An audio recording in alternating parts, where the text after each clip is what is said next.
Yo, what is up, guys? So on my deck profile, I got asked to make a combo video for this deck, so I kind of just wanted to bring that to you guys. Also, I wanted to give you an update on my extra deck. Yesterday I went to locals and I went undefeated again, 4-0, and so I pulled Underworld Goddess of the Closed World. So I took out my Avermax and put this in. Hopefully soon I'll get an access code talker. And I will take out the sorry guys. I will take out the board load for an access code talker. So if you guys do have an access code talker, just don't play board load. I'm just playing it because I don't have it and I can't afford it right now. But I did pull Underworld Goddess of the Closed World. So basically what she does, she's Link 5. You need 4 more effect monsters. And you can also use one monster your opponent controls as material to link summon this card. So that's not an effect. So that can help you get over monsters that can be targeted or unaffected by opponent's spell, monster, trap effects, just opponent's card effects. Those giant monsters that you just can't attack over. Just stuff like that. Problematic monsters your opponent has, you can easily just link off using it. Then also, you can, when this card is link summoned, you can negate the effects of all face-up monsters your opponent controls. So, yeah, when she link summons, she basically skill drains your opponent's board. So, all of their effects are negated. The ones that are currently face-up while she gets summoned. Then, this link summon card is unaffected by opponent's card effects unless they target this card. So, she's unaffected by card effects that do not target. So basically, if the effect doesn't target, it just doesn't affect her. So she has to be targeted to be destroyed. So actually, Dragoons could not destroy her if I'm not mistaken, because he just says destroy one monster your opponent controls. It doesn't say target one monster your opponent controls and destroy it. Then you can also link off with your opponent's Dragoon, which is pretty busted. And then once per turn, when your opponent activates a card or effect that special summons a monster or monsters from the graveyard, quick effect, you can negate the activation. So that's pretty broken to a lot of decks this format. Special from the graveyard. So that effect is just pretty relevant. Yeah, so I'm gonna show you guys just a couple of just quick basic combos. I'm gonna show you how strong Mole is. Lady Debug too. She is just a 1 card super combo. So you will have those 2 cards and 3 cards that will be unknown. These can be whatever cards. So basically you start, you normal your debug, just basic stuff. Then of course you want to search your one of strong monster, which is why it's at 1. You want to search your Gazelle, if I can find her. There she is.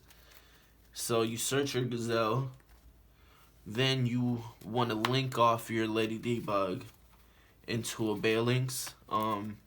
Balinx effect will trigger into the field spell. Now this combo could have been a lot stronger if I had Parallel Exceed, cause then I could have ended in my regular salamangreat board and like with a Babushka or Dweller, which are pretty strong, both of those, but don't have those yet. So this is how we're gonna play it. You have the field now. Then you can activate Mole's effect. You special summon the Mole. Then you want to activate your field spell. You can wait until you link these off into a wolf. I kind of just activate it before I go into the wolf. That way I don't have to activate it while I have the wolf already. So you summon your wolf. You trigger Gazelle's effect. You special summon your Gazelle. You don't want to special summon it to the zone that wolf points to yet. Then actually you could, but I'm gonna play for picking up the counter trap. Just because the counter trap is pretty strong, it's a negate, easy. Then you can link off your wolf into another wolf using this field spell, and then add that back. And then depending what these three are, so in this case, you've already plussed 2 cards into 1, 2, 3, 4, 5, 6, 7 into 7 cards. So this will just help extend. Let's not use any of this yet. Then I'm gonna link off my Gazelle into another Balinx, and that will trigger Sunlight Wolf's effect to add a Gazelle back. So now if your opponent does, like, let's say you're playing against a dinosaur and they have a kaiju or something, or just anything that kind of would out one of your links, but you don't want to use your negate yet, you'll still have, let's say, a Balinx, or you'll have your wolf. If they try to destroy, you can banish and keep those 2 on the field. If they try to, like, destroy to bait out your counter, then you still got your counter negate, plus you got your Gazelle in case they do get rid of one of your monsters. So right now, so yeah, these 2 cards turned into 1, 2, 3, 4, 5, 6, 7, 8, 9 cards. So that's a pretty big plus. And then you still got your 3 unknown cards. So I'm just gonna flip these and just show you how you can extend. So what I probably would do here, I probably wouldn't actually do too much. Honestly, I would just Pot of Desires, banish 10 cards, since I already searched through my Gazelle. A lot of the time, you just don't want a Desires right away because you want to search your Gazelle, but there's so many cards that search in this deck that you'll get your Gazelle out before you get to pot. So let's look at what we banished. Doesn't really hurt too much. 1 Jaguar. We did banish the 3 Signet Minings, Ash Blossom. Not really too relevant. There's still really powerful cards in the deck. Yup. And this is why I like to run the Solan Brigade and a lot of trap cards. This is kind of a trap heavy build. There's a lot of negation cards. Right here I could search with the circle. I might, in this type of scenario, keep these 3 cards in hand, just so I do have some follow-up plays next turn. Even though with these cards, I'm pretty sure they won't be able to out my whole board or kill me next turn. Just because you have Called by the Grave.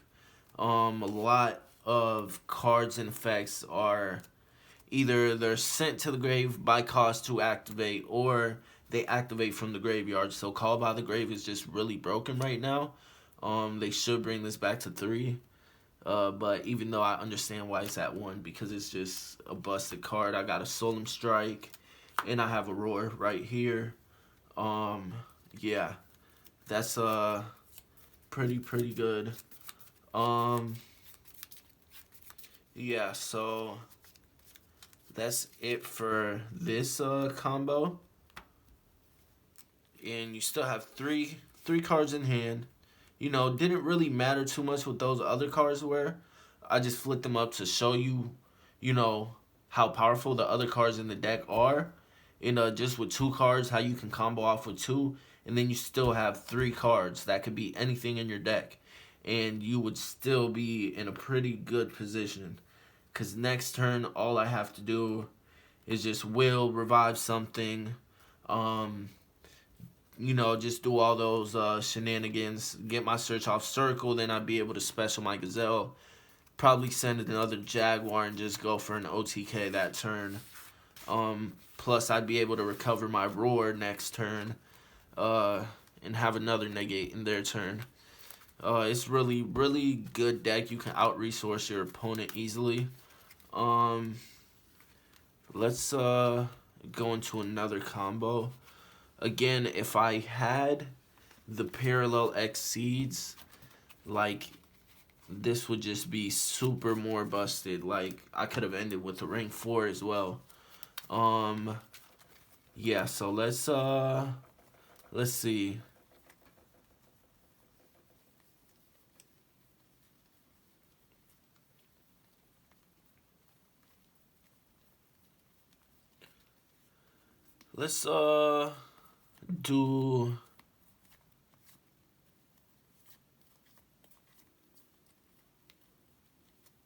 Let's do a kind of a more OTK combo. Let's start with a Foxy, a Signet, and then just our other random cards. We will start with 6 cards since this will be more of a going second play. Just to show you, like, even though this is a mostly going first build, going second, you can still OTK a lot of the time, or play around all your opponent's cards. Yeah, here's our 4. We're not even gonna flip these up yet. I will start probably by Signet mining. And again, that can be any card. It could be a salamangreat. It could just be anything, but we're not gonna get too much into that. We're gonna do what we can with our 2 cards. I want to grab my Gazelle here, just because Gazelle is just, opens up all the combos. It's just a super broken card. I'd get my Gazelle.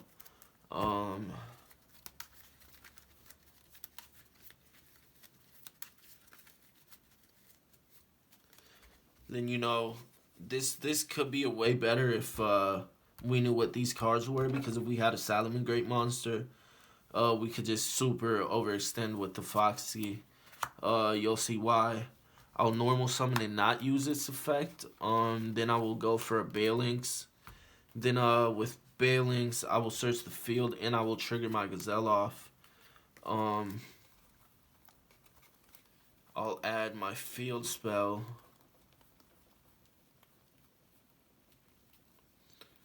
If I can find it, the field spell and the Jaguar to the graveyard.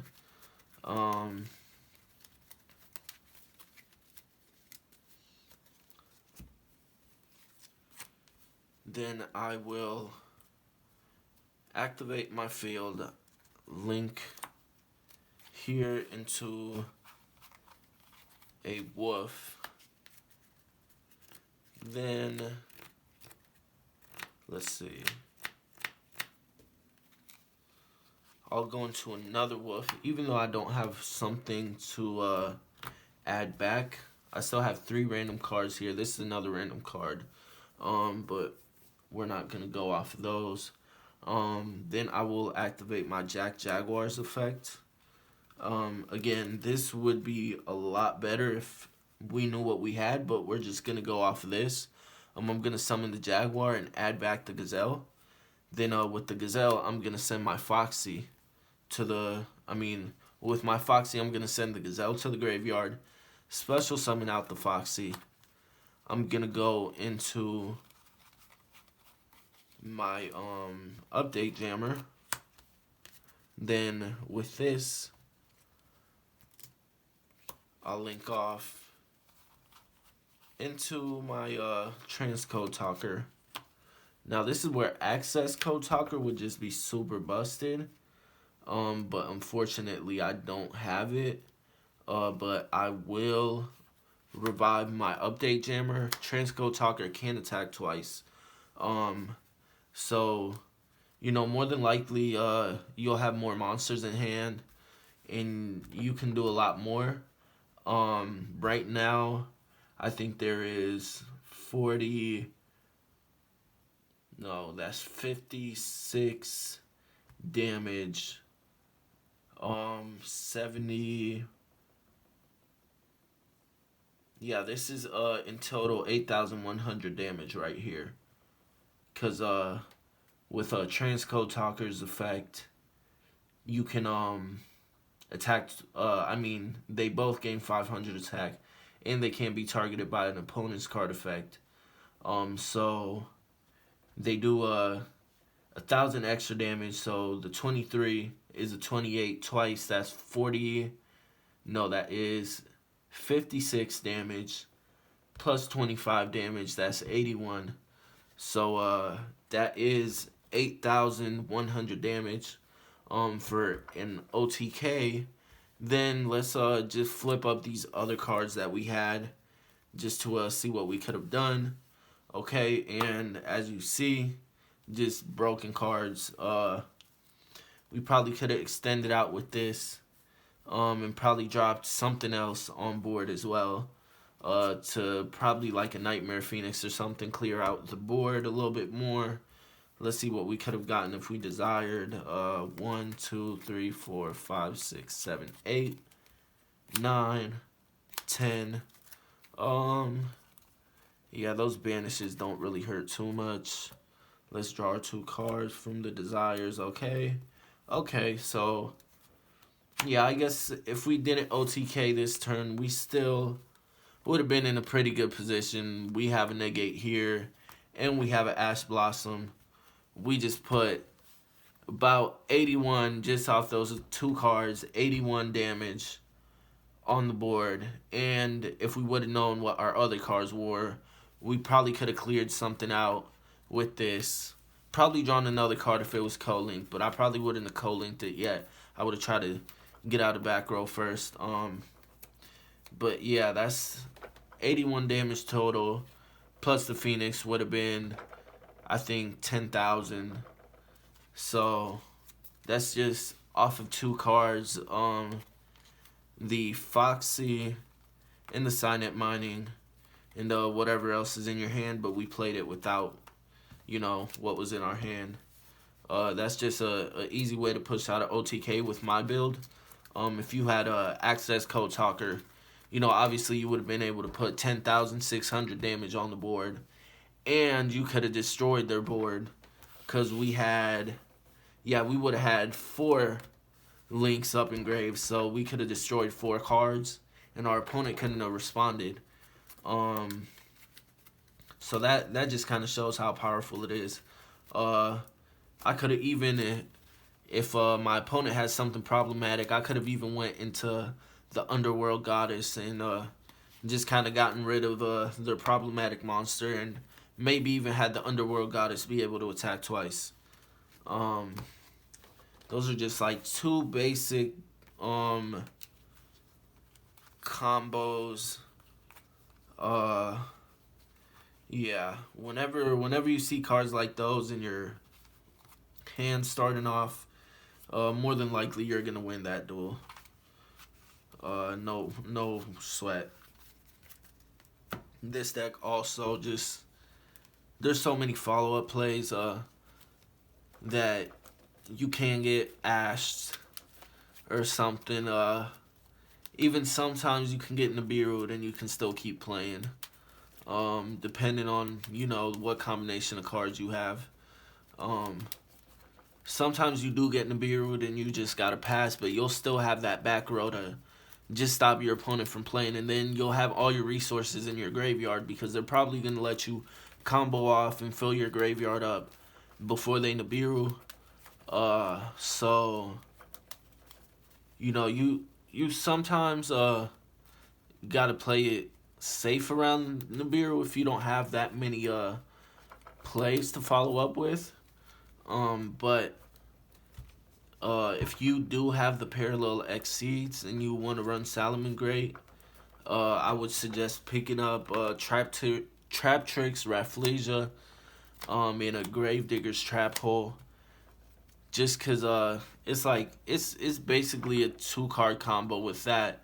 Let's say you have your Lady Debug. Um, yeah, let's say this is Lady Debug, and this is your Parallel Exceed. Just to show you how powerful that can be, and I will be ordering them here soon and ordering the Rafflesia and the Gravedigger's Trap Hole, so I can update my build. But you'd summon your Lady Debug. You would pick up your Gazelle wherever Gazelle is at.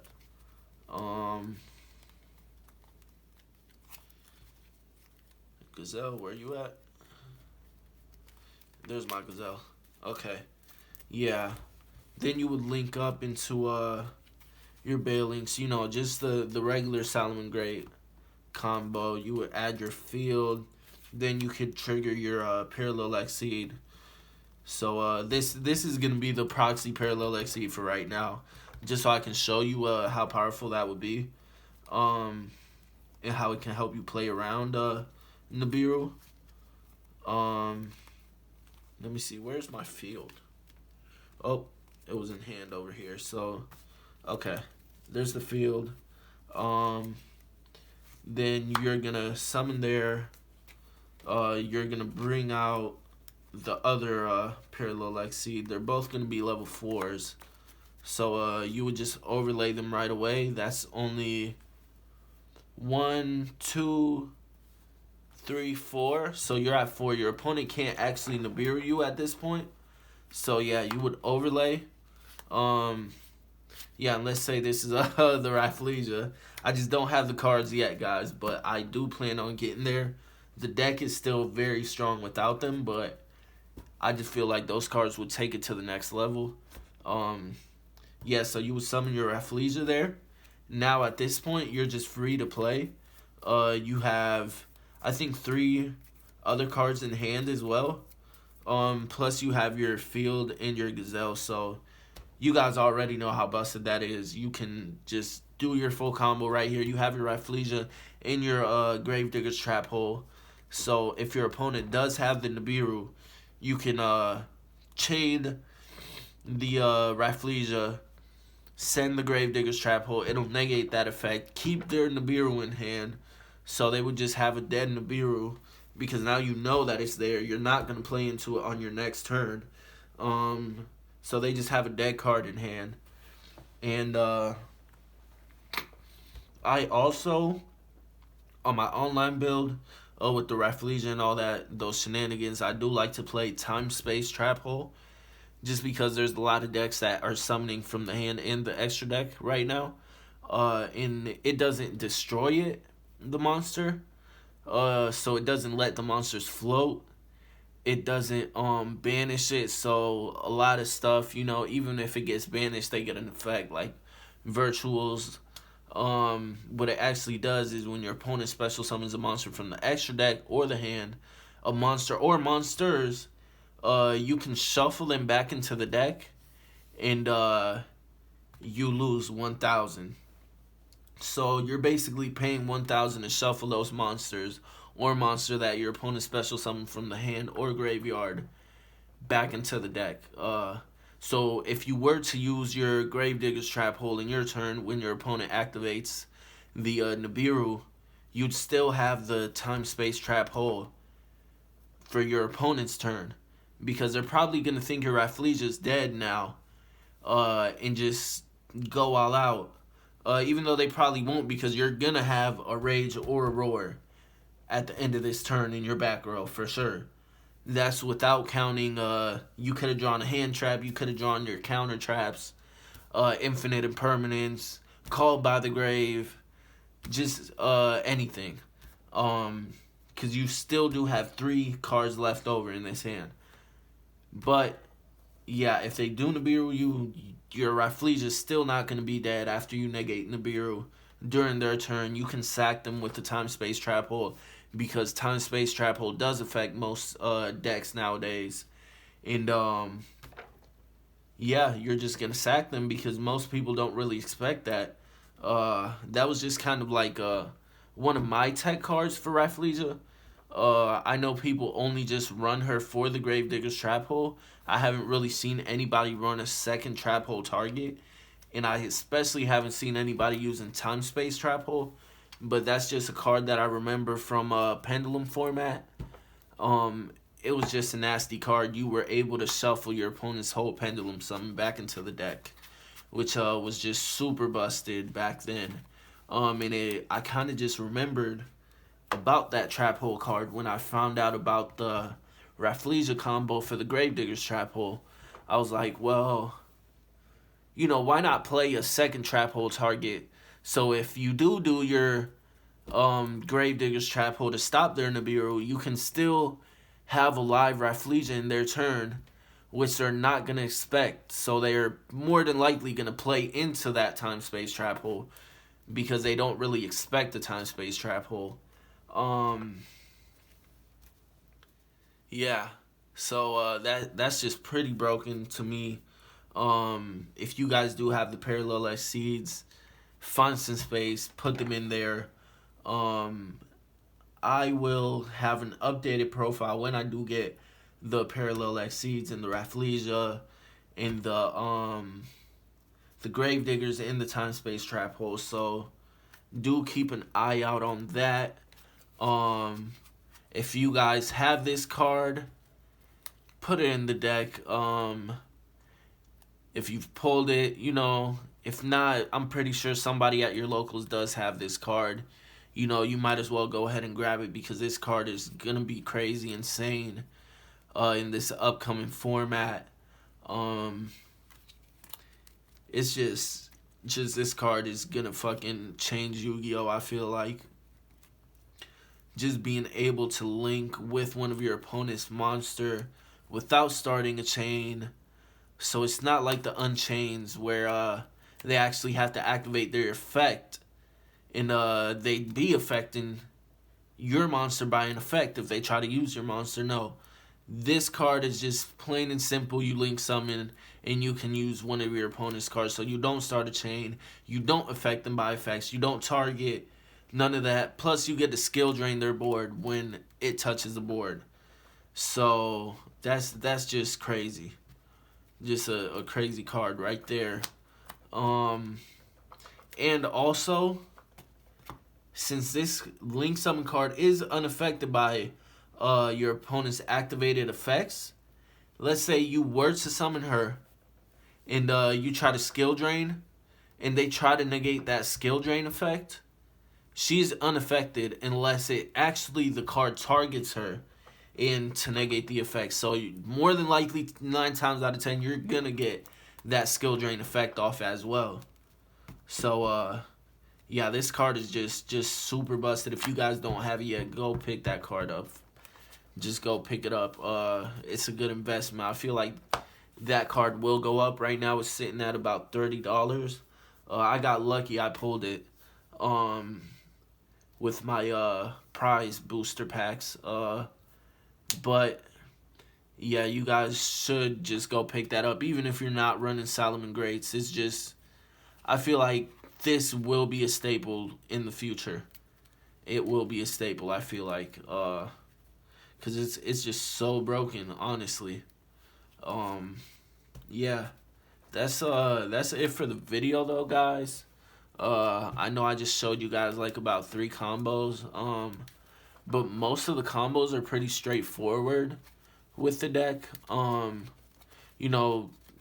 times out of 10 you're just doing a basic salamangreat starting combo with getting your gazelle and sending one of the traps or something. So you can have some back row with your wolf, and not let your opponent play their turn and then go for an OTK in your turn. And then the OTK combos are just more and more the same as the going first combo, but instead of playing to get your back row, you're going to play to get your monsters and graves so you can keep reviving, all that good stuff. Yeah. So, hope you guys enjoyed it. If you have any more questions, just leave a comment. I'll answer all of those. Yeah.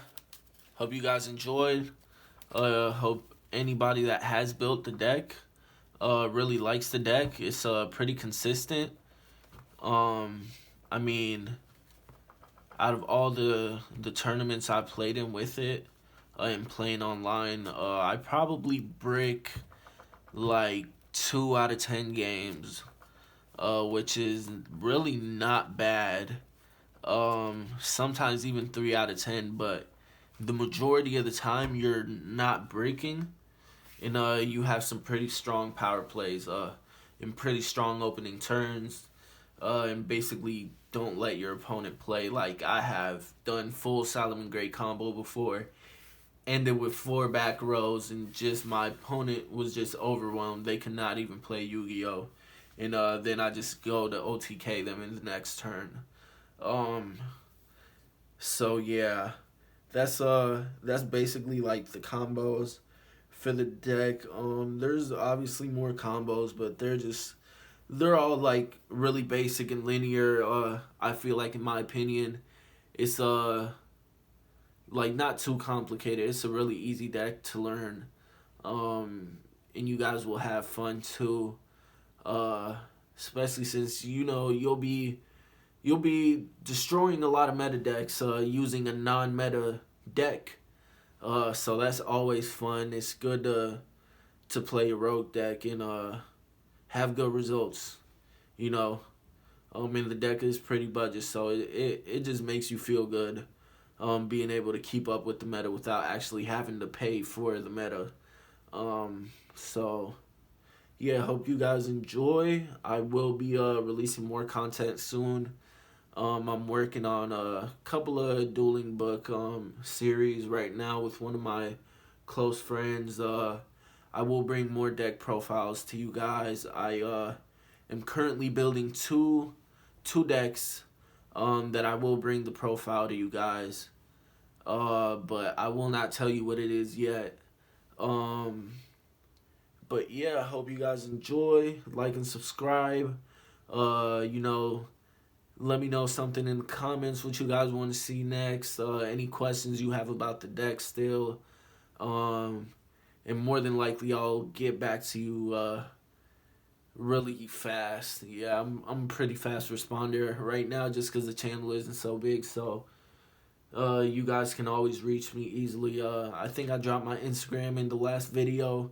You guys can always follow me on Instagram and DM me on there. But yeah, guys, that's it for the video. I hope you guys enjoy. See you guys next time.